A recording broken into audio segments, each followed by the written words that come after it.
Let's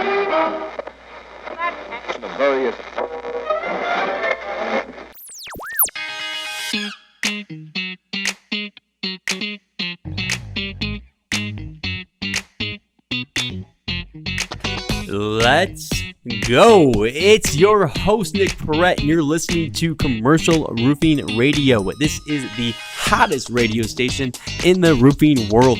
We are your favorite place to hang out, learn, and shoot the shit. So sit back in your truck's chair, relax, and enjoy the show.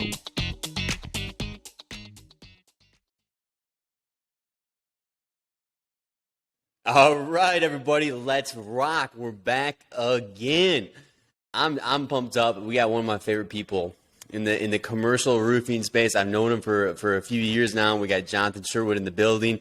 This man, he blew up his brand utilizing video content. As a marketing guy, I can respect that. I'm all about that. His company, Roofers Helping Roofers, consults contractors on project procurement and fulfillment, helping them propel into commercial roofing space. And let's be for real. Let's have a show for hands. If you're not in commercial, who wants to be in commercial? But I guess your hand's probably up, right? You're probably sitting in your truck. Yeah, everybody's listening now, man. So Jonathan, he actually started in the roofing space 15 years ago. All right, so he started his own company with his buddy Greg, who runs SFY right now. He'll be on the show actually here shortly, I believe in a couple of weeks. He eventually sold that company. Today he's a managing partner at SherFire Seamless Systems. Smart dude, like I said, he's going to share a lot of information. He's also he can do some storytelling, right? We know that the journey to the top is never easy. Let's be for real. Even if you see people at the top, they might be smiling all sunshine and rainbows right now, but chances are it probably took some work to get there and some failures and learning lessons. So, Sherwood, man, what's up? How we doing? Man, good morning. Good morning. Just happy to carve out some time and chat with you. It's been a little bit since I had an opportunity to talk to you. I've been busy, and I know you've been super busy as well. I've been keeping an eye on you on social media and seeing some of the stuff that you're doing and really like the direction that you're going in. So when I had an opportunity, because I get these all the time, I think I was talking to my assistant the other day. There's like 15 podcasts that I'm supposed to be on, and some of them have been waiting a year. So I got to do a couple of things. One, I wanted to be on you just because I like you and enjoy what you're doing. And then two, I actually three things. Two, I wanted to get one of those dope shirts out of you. Oh, my man. Yeah.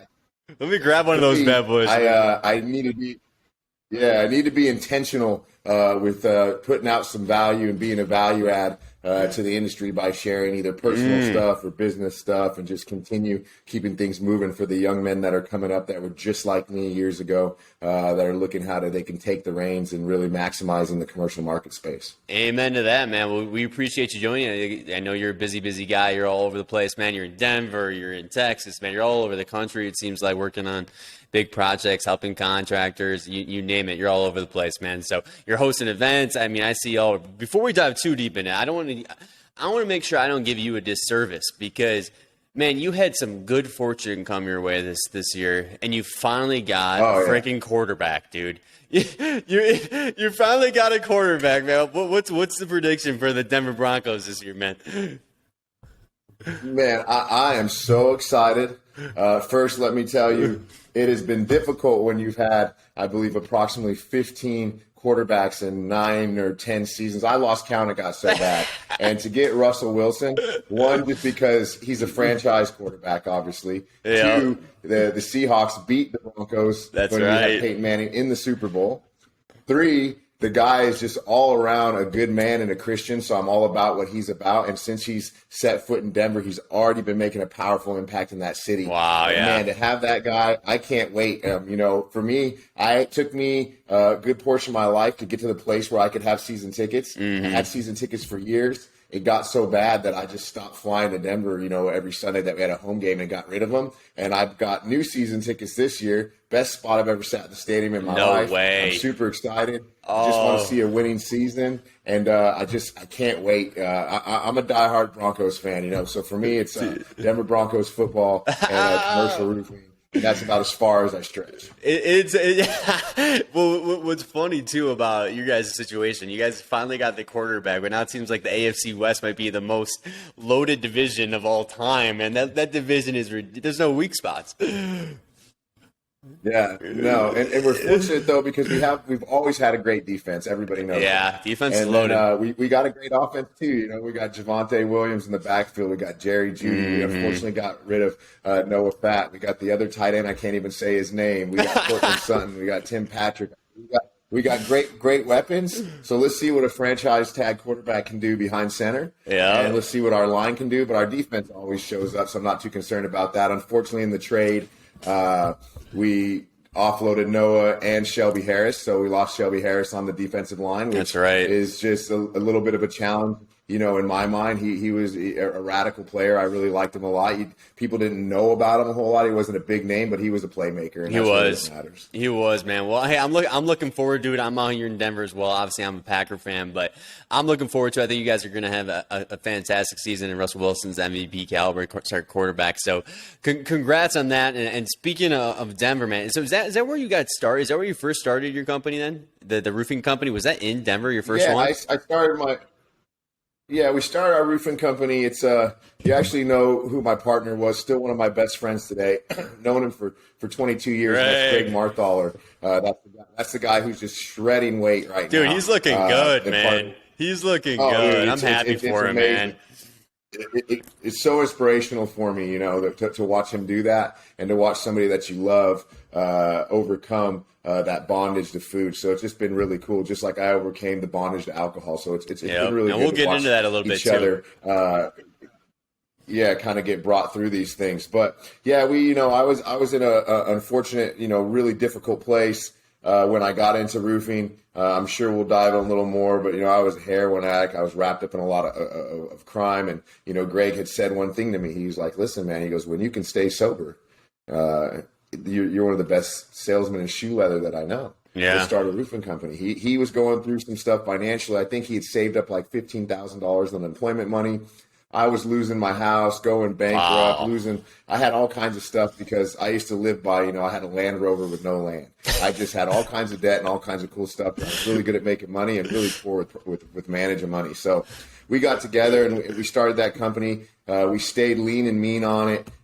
We started out in the eastern part of Colorado in Morgan County, out in Sterling, selling all hail. When I saw how lucrative it could be, I really put a lot of time and energy in the education and learning different things about the industry itself. And we blew that thing up in our basement, got some offices. And in September of 2016, we actually sold it to the regional operations manager, John Mansville. Oh, yeah. That thing's still cracking and going today. I was already going back and forth to Texas as kind of like a gunslinger and VPs and presidents of other companies and building them up. But yeah, it's been a while, and got on that with him, and it's been good to me. Love it, man. Hey, we're gonna give another shout out to Greg, man. Hey, we're proud of you out there for sure. Excited to have you on the show. I mean, dude, I see him doing Orange Theory and stuff like that. Dude, I've done those classes. Those are not easy, dude. Your heart feels like it's about to explode when you're on that treadmill sometimes, man. So that's no joke, dude. Oh, yeah. And so, you mentioned you guys were both at such a rough time. Do you think that's why you guys, kind of connected so well and supported each other through building out that company, had the success that you did together? Yeah, I think that was a part of it. I think really what it was for me is, I met Greg when I was 18 years old, and when I was probably at one of the worst of my worst, and he just ended up becoming my friend and stayed my friend, and really was a tool used by God to help me, him and his family, to help me through a lot of things that I had to battle through. That's and cool. I think because of that closeness, it was somebody that I wanted to excel financially with and that I trusted. And so I think that's what kind of had already established the bond. So when he wanted to do that, it really wasn't a hard thing for me to think about. It was more just like, can I keep up my end of the deal, and just not be a monster when it comes to drugs and alcohol and crime, and really try to clean my life up. Do you think was that like escapism? Was it desperation? Was it just being, your back against the wall type thing? I mean, why do you think you started to get into the drugs, the alcohol, and stuff like that? I think there's a few different things that was going on there. I think obviously that first and foremost, I wasn't honest with myself. Yeah. So I wasn't able to process and deal with feelings appropriately. Everything led through either escaping with drugs and alcohol or violence. Yep. Second, I had got very well connected in, and I can't go into too much detail, but kind of a crime syndicate, and was really wrapped up in organized crime. Yep. And just got deeper and deeper and was kind of bound into it. And the addiction was just the life that I lived, the strip clubs, the addiction, the fast money. It's just like what I knew. And I made it my life. And I did it for so long that it was a real battle and a real journey going out of that. And I think a big part of what kind of propelled me in it, to just kind of really give you a definite answer, would be I was looking for, a spirit of influence. Like I never met my biological father. My relationship had really been on the rocks with my mother. And I was looking for acceptance, and I found that in the streets. And unfortunately, when you find that, the direction that you're going to get from the streets and the inner city is not going to be something good. But I think it was just really being lost and insecure that led me down that path. And I think that's a good thing to remember when you see other people struggling. You don't know what got them there. And for you, it's just looking for acceptance, right? Looking for love. And so, you never know when you see people around you that look like they might be struggling. Make sure you're putting a hand out there and doing your best you can to help, right? And trying to give some empathy of where they could be at. Now, when you got out of that, did you have a reason to get out of that? Like, was there something that was pulling you away? Because for me, when I think about sometimes my lulls or the low times in my life where it's just not there, right? I'm just not clicking, or I'm going through some kind of struggle. I need something to pull me out of it. Was there something specific that you remember that has like pulled you out of that? Yeah, and there's several layers to it, and I'll kind of cover that with you here as I kind of tell a little bit of a story. And I'm going to tread lightly on some things, because some things I got to be very careful about what I talk about. Yep. Just because of some of the stuff that I was involved in. But the thing that really brought me out of being a career criminal, where I made all of my finances with crime, was, we were a big part of having stuff to do with stuff coming into the United States. And we ended up getting wrapped up in that. And there was a RICO Act kind of put on myself and some of my team members and my associates. And that's really what kind of propelled, the abrupt stop. We had to work through some different things, and there was people that, lost their freedom over it. I was supposed to lose my freedom over it. And, it was the miraculous intervention of God. I'll never forget when we're in the courtroom and we're talking about federal crimes, and they couldn't find my docket. And they had to end up going with my plea with my lawyer because they couldn't find my docket. And the judge lost his mind. He was like, I told you if I see you in here again, you're going away for good this time out. And they could not find the docket anywhere. And the docket was so full with other people, they had to go with the plea. And, I dodged the bullet on I did get incarcerated several times, but the one that I dodged the bullet on probably would have been a good portion, a third or more of my life. So that was pretty wild. So I think that's what, stopped me from selling drugs. And then I think what the big mistake was I thought that because I was no longer selling drugs, I was a changed man. And not selling drugs was a win, but it really was just the beginning of a very long, hard journey. Because then I realized I was left with, like, I'd never had a job in my entire life before. I really didn't know how to associate and work in a normal, let's call it civilian environment.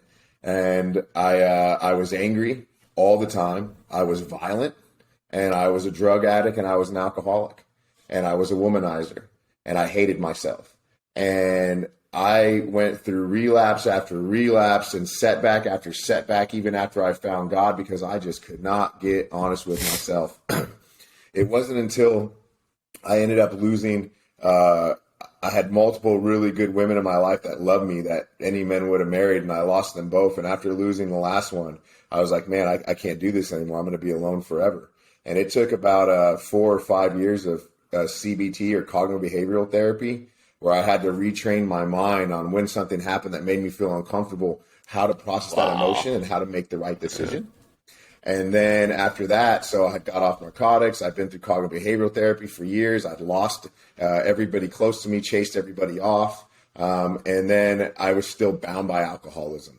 And that was like the last thing. Alcoholism and sex were really, really difficult for me. I had a hard time breaking free from alcoholism, and it wasn't until I found Alcoholics Anonymous that I really actually broke free. And the sex thing was a big thing for me too. You know, I lived a life where it was okay to sleep with multiple women whenever you wanted and objectify women and treat them however you want. And, you know, that was, now I look at it and I'm embarrassed for some of that stuff, but I can't change the past. I can only change the future, you know, and I had to learn how to love and be intimate and be vulnerable and not be controlling. So I would say, you know, I stopped around 20, and it took me 7 solid years to get where I'm at now, to change from the man that I really was. And I didn't even start that journey until I was probably in my early 30s. And I wouldn't say it was till the last, you know, couple years of my life till I really got set free. Wow. Well, hey, I appreciate you sharing all of this too, because I think that this really helps a lot of people. Anybody who's struggling with anything or is currently struggling with anything, and there's a lot of stuff that I pull out of it. The first one was the how to process emotion and make the right decision. That one interests me because I think that's something that we could all work on no matter what. Right, where, you know, we have an emotion, we react inappropriately, make the wrong decision, whether it's in a personal life or a career. Can you tell me a little bit about that process? Because I mean, that's something that I even struggle with, right? Without drugs and alcohol, you know what I mean? I'd love to share. Yeah, I'd love to share on that, because that goes with just anything, you know. Yeah. So, great example. As soon as something happened to me that selfish John didn't like, whether it was somebody didn't pay me my money or delayed on it, or I didn't like how a phone call went, or somebody cut me off on the road, or the girl that I'm talking to is not doing things my way, et cetera, anything. I lived a life of control and narcissism. So immediately I got mad, and the way I lived my life was, oh, you're going to, excuse my language, fuck with me? I'll show you, because I was playing God all the time. So what I had to end up doing is I had to actually do an exercise every time something happened. So anytime there was an uncomfortable feeling, whether something happened at work, something happened on the road, something happened with my family, I was having issues with sex, drugs, or alcohol, I would have to, and I was getting angry, I had to stop everything I'm doing. I used to have to fill out these sheets. And these sheets would say, what happened? And let's just say, like, for instance, something happened on the road, some road rage. And a guy cut me off. He didn't use a signal. He almost sideswiped me. Okay, what do you want to do about it? Well, I want to hurt him, and I want to fight him. And then it would say, okay, if you do what you initially want to do, what will happen? I like that. Probably get the police called on me on the side of the road. The guy might call the police on me, and I catch a case because I was a habitual criminal. I'll end up getting in trouble. I'll hate myself because I'll end up backsliding on some progress that I've made. And then it would say, okay, now that you have thought that through, what are you going to do now?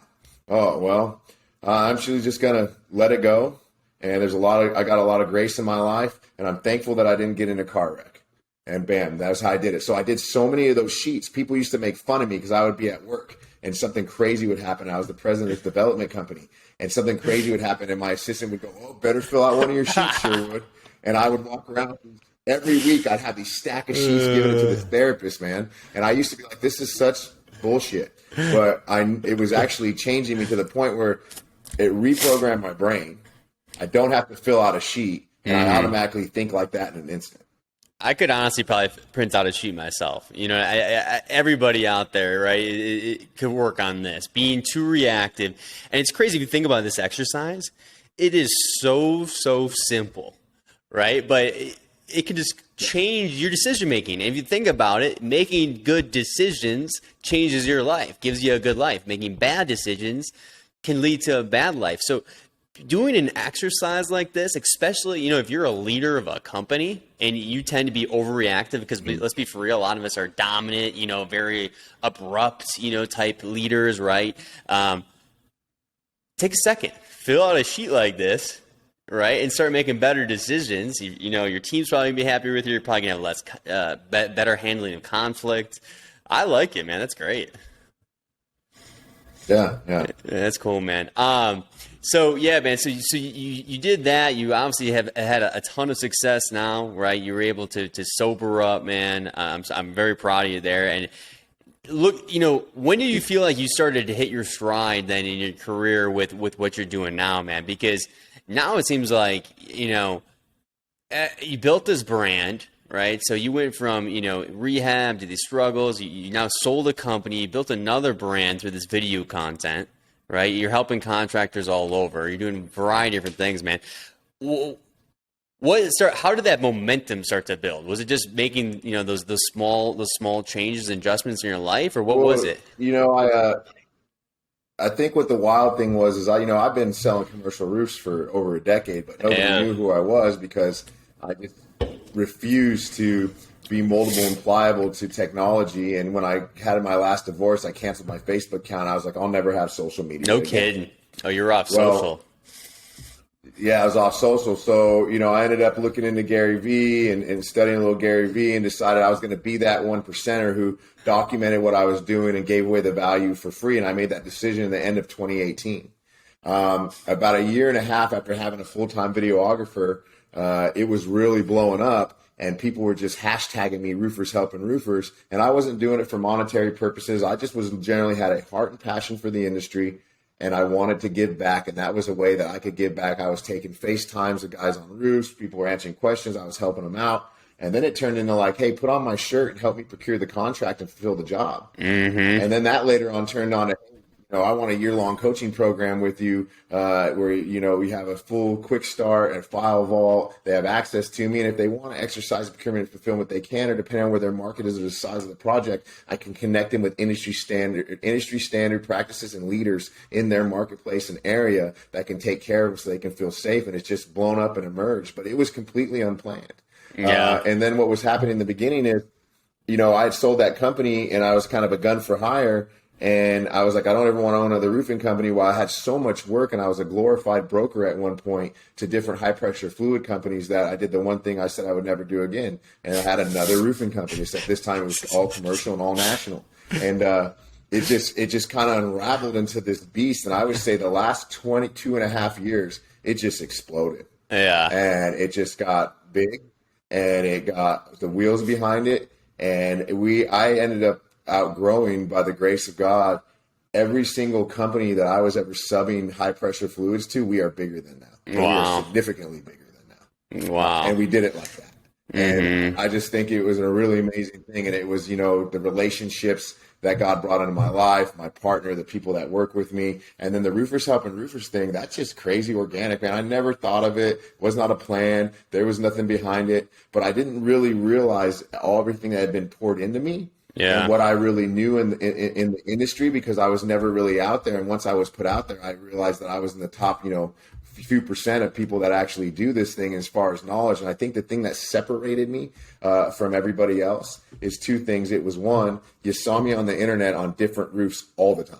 It wasn't the same roof or the same video. It was every single week, different roofs all the time. And two, there's a lot of great sales training out there. There's a lot of great academies out there. There's not a lot of individuals, because I ask everybody this that goes through our platform, why did you pick me? There's the CRA, which I used to be a part of. There's the Roofing Academy. There's just all kinds of wonderful things out there. And I admire the people that do them. Well, why did you pick me? And they were like, because you actually know how to put the roofs on and you're hands-on, and it's not just sales, but it's the education behind the specifications and the details of putting the roof on. And that's what kind of makes you a cut above the rest. So, that's why we integrated the hands-on and getting on the roofs with people when they actually work with us. So I think that's what separated it, and that's what really helped the brand explode. Your knowledge, man, right? Your knowledge. You're hands-on. You're very, very hands-on, and you're master of your craft, right? When you get on that roofing system, you know exactly what's going on. Right. So if you're looking for help and you're trying to break into the commercial side, or if you have some good things going on in the commercial side and you're trying to expand on that, right, why not bring in someone who is full of value, knowledge, right, and just trying to give back and making sure you guys are successful. So just real quick, what's the best way to get a hold of you, Jonathan, if they're interested in roofers helping roofers?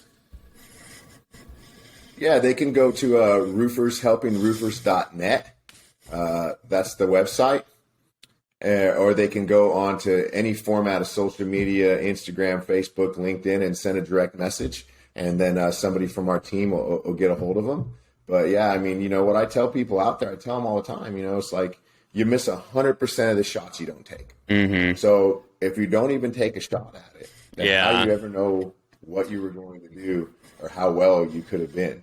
And the great thing about our program is it's very affordable because I want people to be able to do it.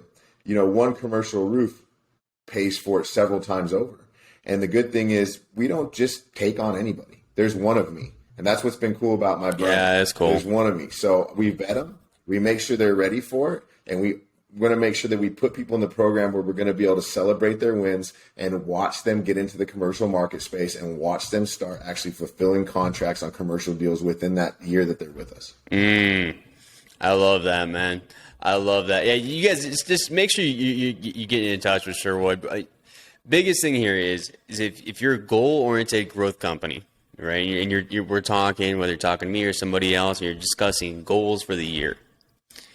Once you have those goals established, now you need to figure out what activities are going to help you get to those goals, right? You don't just automatically get to those goals, unfortunately.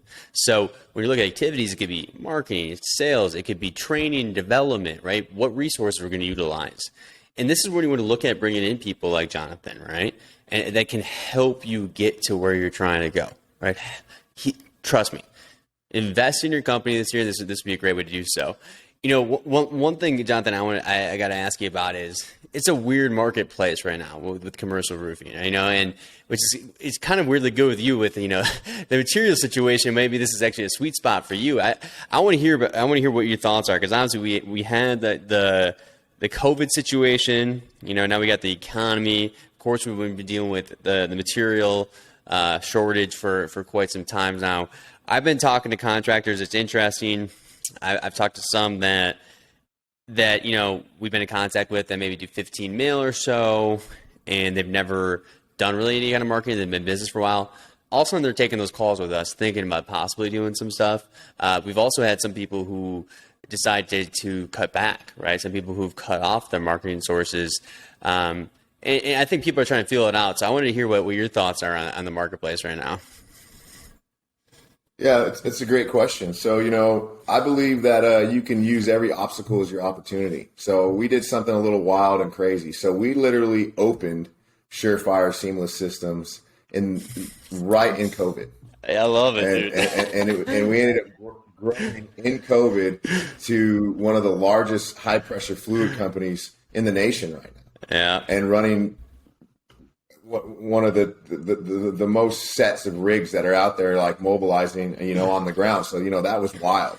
But we saw the opportunity. And now, materials, let's talk about it. I tell people all the time that your relationship with your distribution channel is a partnership. It's a partnership. And in a partnership, both sides have to win. Contractor has to win. Distribution channel has to win. Yeah. It's not always about the cheapest price. It's about what the distribution channel can do for you. So when you build those relationships and you have some loyalty with the distribution channel, when we get into these volatility, who do you think are the people that are actually getting material when they have it? Oh, yeah. It's the people that built those partnerships that understand those people needed to win too, because they want to take care of those individuals. I think that's a huge part. Hold on one second, because that is huge. That is huge. I love that, right? So contractors, I think, and business owners, whenever we are paying somebody something, we always look at like, hey, they need to take care of us all the time. But remember, it needs to be a win-win relationship, because they'll always come back, because they'll do favors in return. But go ahead. I thought that was so good that I had to hit on that. It's got to be win-win, man. They're a business, and that business is living, breathing, and moving. It has to sustain and grow just like ours. Yep. And it can't always be a me thing. Amen. It has to be a we thing. Yep. And if you look at every vendor like that, no matter what you're doing in this space, and you think of each other like that, then, you grow together. And that's how we built our brand. Amen to that, man. Sorry to cut you off. I had to, because that was good. No. Yeah. No worries, man. So, when it comes to materials, you got to be strategic, right? It all comes to being strategic. So check it out. So here's some of the things. We knew this thing was coming. I had people in the industry that I was partnering with, and, we ended up getting hundreds of thousands of square feet of TPO fasteners and ISO putting in orders and just spending the money and warehousing it. So we still got TPO and ISO, but obviously high pressure fluids is where I'm at. So I'll kind of tell you what I did, and I'm putting myself out here a little bit, but I just like being very transparent. Silicone, good example, just going through the roof. You're getting price after price, and obviously at a very advantageous price point because of how many square foot we quantify over the nation on an annual business or business year. So what we started doing is we were buying it by the 1 and 2 semi load, and when the price was about to go up, we'd buy another semi. And then when the price would go up, we'd buy another semi, and then we'd merge all the costs together and warehouse it. So we would blend the cost from the lower price we had per gallon to the higher price per gallon to give us a lower price than anybody could get in the industry to keep our prices aggressive because we were subcontracting model to keep reeling in more business. So while people were losing clients, while people were freaking out, I was out there selling the cheapest fluids ever, just gaining and procuring clients. So we grew, we exploded during COVID. Dude, I love that, man. So it was just very strategic, man. Yeah, I mean, see an opportunity, right? So whenever there's any threats, there's probably be opportunities. You see companies who start during recessions, during COVID, you name it, right? And then make it happen. So being resourceful, understanding the marketplace, right? Pre-planning, there's a lot of pre-planning, seeing opportunities. I mean, that's what it's all about. And, which kind of brings me to my next question, right? But, you've worked with contractors all across the country, right? What similarities are you seeing with these companies that are executing at a high level, right? That perform, execute, and grow at a profitable rate? I would have to say in the companies that I see that are successful, that I work with on a national level, that I have respect for and I like, it's leadership. Yep. Because the reality of it is, regardless of what your belief system is, it comes from the head down. And when there is good quality leadership that generally cares about its people, it floods throughout the company. When there's leadership that is very selfish and all it cares about is monetary gain, it floods throughout the company. And they don't have good retention of people. It's very cynical atmosphere. So it all comes down to the leadership and what's going on at the helm. And when the helm has got its act together, then the companies seem to have its act together. The other thing that I noticed that, they're very sustainable and doing really good is with their branding. Their brand, they really brand appropriately. So you got good leadership, you got good branding, and obviously I don't get into their books, but the only ways you can do high level with this is you got to be good with your books financially, and you got to know how to reinvest in yourself, plug monies back in, and manipulate money to make it work for you and leverage debt. And so if they got those three things going, that's what makes them kind of a creme de la creme contractor in the nation right now. Leadership, man. Leadership. We were talking about the Broncos. The Broncos were 7-10 last year, okay? They're going to bring in Russell Wilson. I guarantee they're going to have more wins. But I bet you practice is going to look different. Preparation is going to look different. Game film is going to look different. I wouldn't be surprised if people start showing up a little bit earlier to work, to be honest with you. When you bring in a leader like that, where they set the tone, they lead by example, the organization is going to change, man. So I completely agree with that. We got leadership, branding, got to be good with the books, right? So, you're a good speaker, right? You're very confident, you're prepared. It's one of your great strengths, I think. And, how do you think owners or sales talent can kind of improve their, maybe not necessarily speaking, but at least presentation skills, right? To kind of have that confident, yeah. That's a great question, and I think it's something we all can work on, and I've worked on it myself and still working on it to this day. And I have people close to me in the industry that I've kind of mentored and helped them, and I get to watch them. And this is the way to, in my opinion, to look at it for all the people listening. A speaker, a presenter, anything where you're in control of a room. You need to think of yourself as a roll of film, and a roll of film takes exposure to develop. So you got to go ahead and just go for it, and you got to get some exposure, and you will continue to develop and get better. And here's the thing. When you're controlling a room, when you make a mistake, 90% of the time the audience has no freaking clue. So don't beat yourself up and do negative self-talk. Just keep on pushing through it and keep on persevering, and you'll get better, and you'll get better, and you'll get better. And if you do that to yourself and you give yourself the exposure, you'll develop just like the roll of film. I love that because we actually had Scott Glazer with TPO roofing pros out in Houston on here, and he said the same thing where it's like I asked him how he built up some of his confidence, or that's kind of how the discussion led, and he said the same thing: exposure. He's like exposure to people, opportunities, all all these different things. Is getting out there and exposing yourself. So it's like if you're trying to expand, right? You're trying to get better. You need movement, you need activity, you need to surround yourself by good people, get out there, ask good questions, right? Expose yourself to good content that you're trying to learn. Some people are like, I don't know how to do that. Man, YouTube University, you can learn anything on YouTube University, I'll tell you that much. One thing that's I think is interesting is marketing, all this stuff, sales. You always talk about your ideal client. I don't know, in roofing, I would say majority of the owners I talk to don't really have an ideal persona of the ideal customer. How important would you say that is for someone who might not have all the capabilities in the world on the commercial side, and how do they use that to their advantage? So let me dial in on the question. So what is my ideal client, or what is somebody that isn't super immersed in the commercial market space looking for when they're targeting somebody for a contract procurement? Yeah, I would say that. Let's go with that one right there. Yep. Okay, so here's a free takeaway for everybody. So you can really dial in with a potential client by asking them a couple questions. One, when you meet them, you can ask them, what are you looking for in a contractor you're going to award this project to?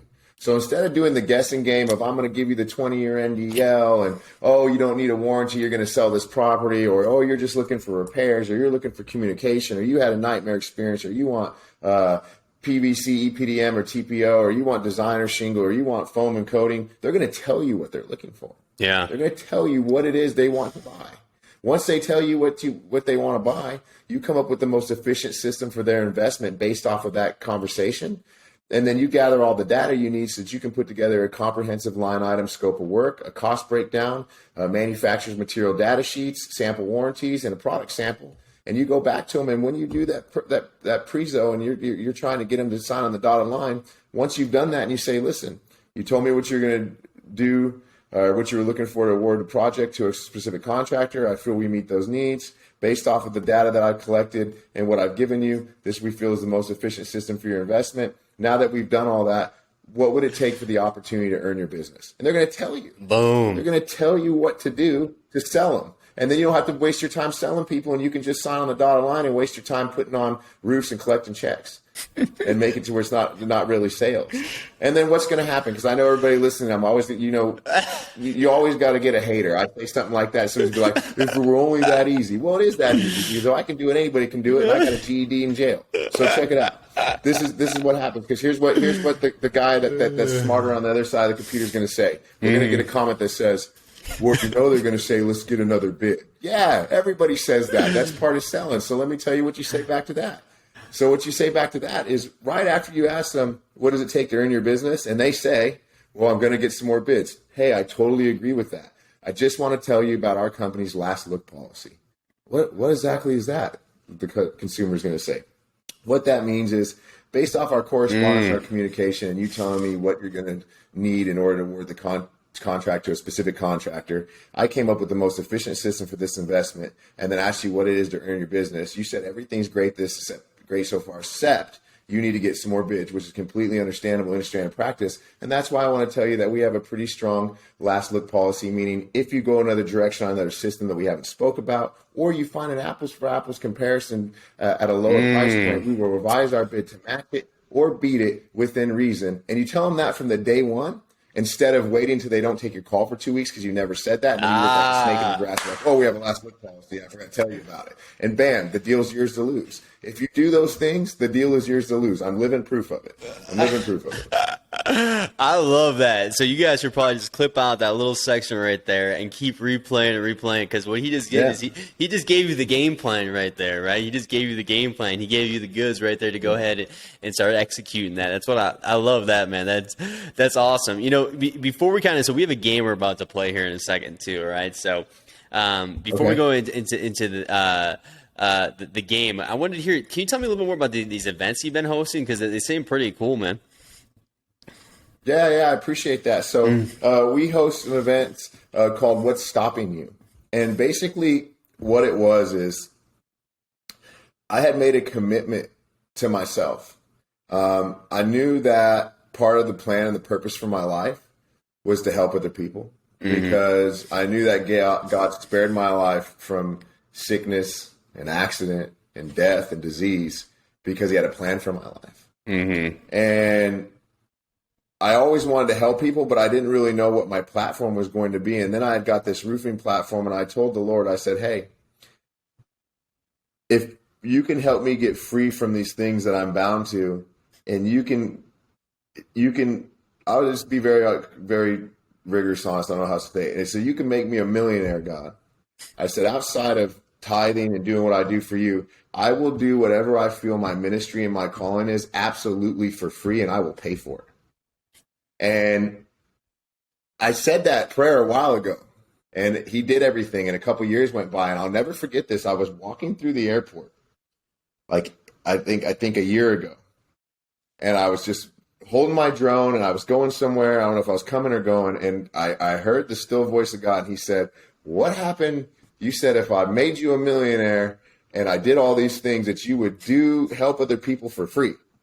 And I was like, man, I know I'm so caught up in work. What do I do? And that's where the What's Stopping You came from. All our events are absolutely free. It costs nothing to go to our events. I do not want to charge people to go to our events. And they're just there for people. This is the true purpose of them. For people to come, no matter where they're at in life, no matter what their belief system is, and to get a spark of change inside of them so they can begin to battle and deal with the things in their life that are stopping them to become better people. And it's taken off, and it's done really, really well. And, our last event, we had Tommy Harris from the Bears, Pro Bowl defensive end, as our speaker, and we got some stuff in the works. We got one coming up again here, and we're moving around the nation. And that was really how that started. And then I had really good people next to me, like my girlfriend, Kaylee McIntosh, and Greg Marthaler, and Will Miller from Priority, and Reggie Brock, who is, a gift from God in my life. He's an amazing guy, from too. Live Exposed, and Beacon, and Tony Ranigan from Texas Vets. And we put together this team, and it's literally just to start people on fire for making change in their life. That's all that is. And you can come in all the time. I'm looking for the people that smell like weed, smell like alcohol, struggling with domestic violence. I love it. And just happened 10 minutes ago to walk in that room. That's love that, man. I want those people in there. I love that, man. Dude, that's great. So, hey, if you guys want to check it out, make sure you connect in with Jonathan to check it out. Where's the next one at? Is it usually in Texas, or where's the next one? We actually have that call tomorrow. Okay. That we had the last two in Dallas. We have that call tomorrow, and maybe some listeners, if they hear, can help out. But we were thinking about maybe Minnesota, because there's all the stuff going on there with the claims. We were thinking about Denver. We were thinking about Florida. We were thinking about Chicago. So I'm not sure where it's going to be. I have no idea. We'll see where the directive goes. But, people want to chime in and tell me what they think. They can absolutely tell me what they think. But I can tell you this, there's not going to be a ticket cost on it, because it's not a money grab. And it's not about making money. It's about making change. And when you remove the monetary part from it, you can see where the heart of the people are at. I love that, man.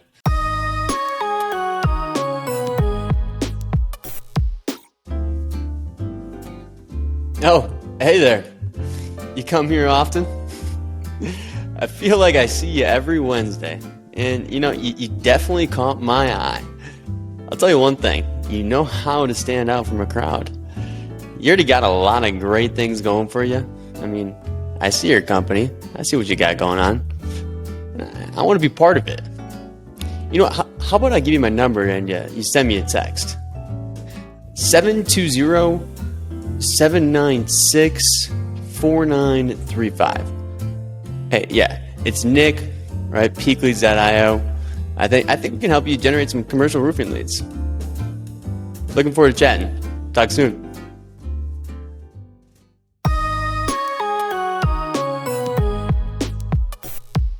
Let's go. Make sure you guys are checking it out. All right, so Sherwood, now we got a little game, all right? So basically the questions are, based off of, your experiences. It can be roofing, it can be things in your life or whatever it might be, okay?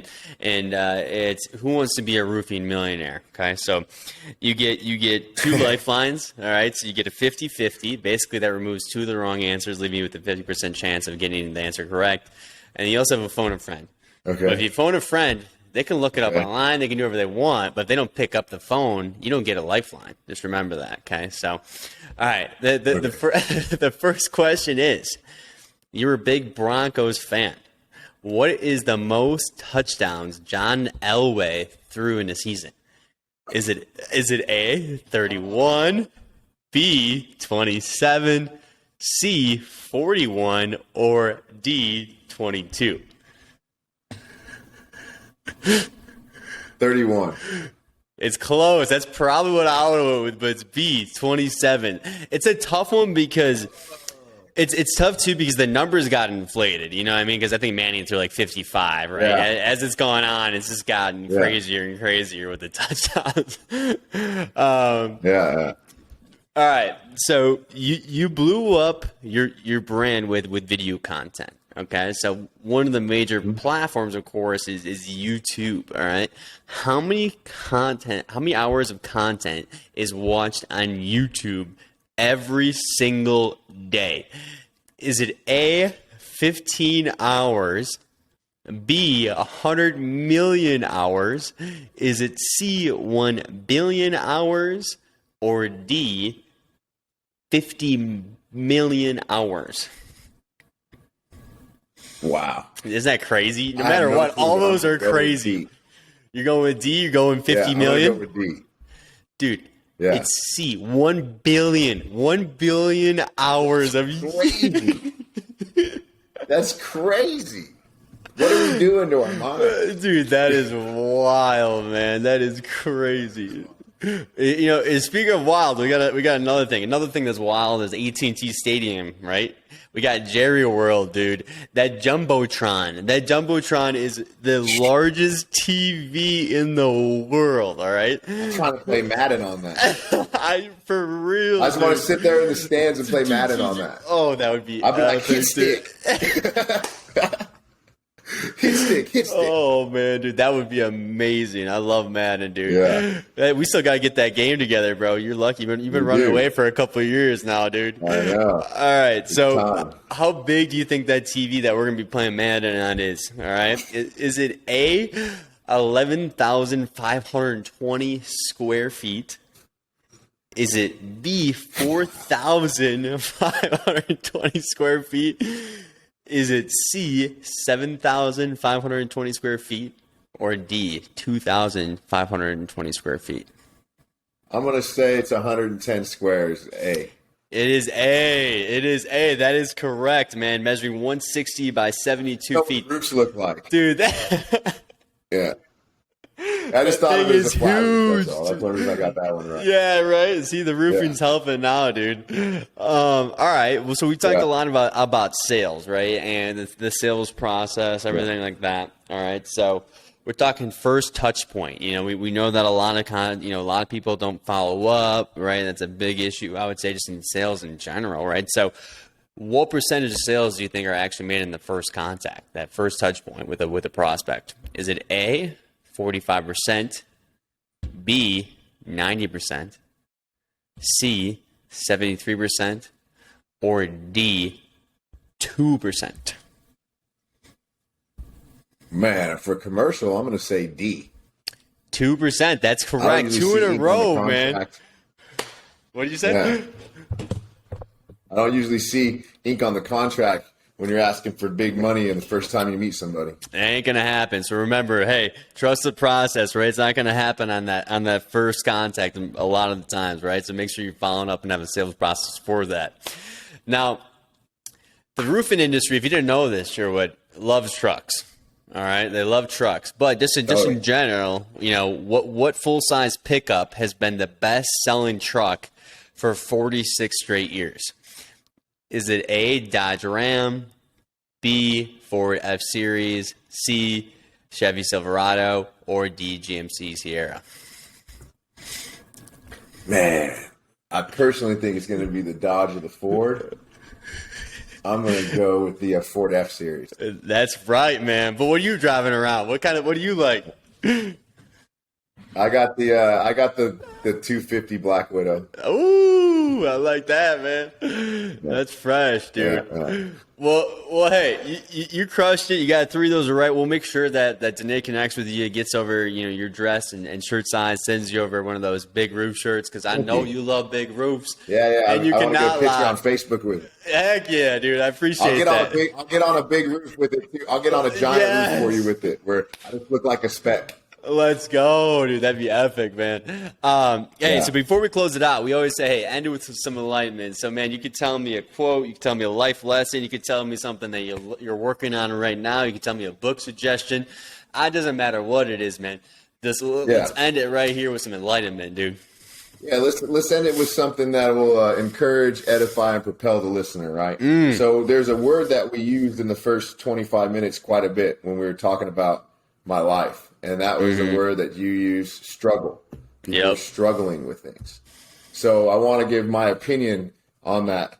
When people are struggling with things, to struggle with something does not equate to or equal to give in to something. What it means is that you're dealing with an opposing adversary or force looking to get daily wins. You are never going to win every single day. You will after a length of time. You'll get a lot of wins. Something will happen. But here's the thing to remember. Do not give up on yourself when you're struggling. Look for the daily wins one day at a time so that you can find the overall victory for your life. What's important is you always want to be pushing forward, but let's be honest, you can't always be pushing forward every day. Sometimes all you can do is stand, but you never want to regress. So if you fall down in the midst of doing well, don't get weary in well doing. Just stand and then begin to push forward when you're done. Here's a great example. The Roman soldiers had hooks on the front of their boots, on the very front. And the reason that they did is when they would stand in formation and raise their shields and the enemy would onslaught them, they never wanted to be pushed back. They were either always pushing forward by digging the toe of the boot in with the hook and moving forward to drive on, or they would dig the toe spike in and they weren't able to be pushed back. Just don't ever go backwards. You can either stay still where you're at or you can move forward. I love that, man, dude. Let's go. I'm pumped up, man. I'm about to make it happen now today, dude. Let's go. Let's get after it. Sherwood, it's been a pleasure having you on, dude. Always is, dude. Keep crushing it. We appreciate you, bud.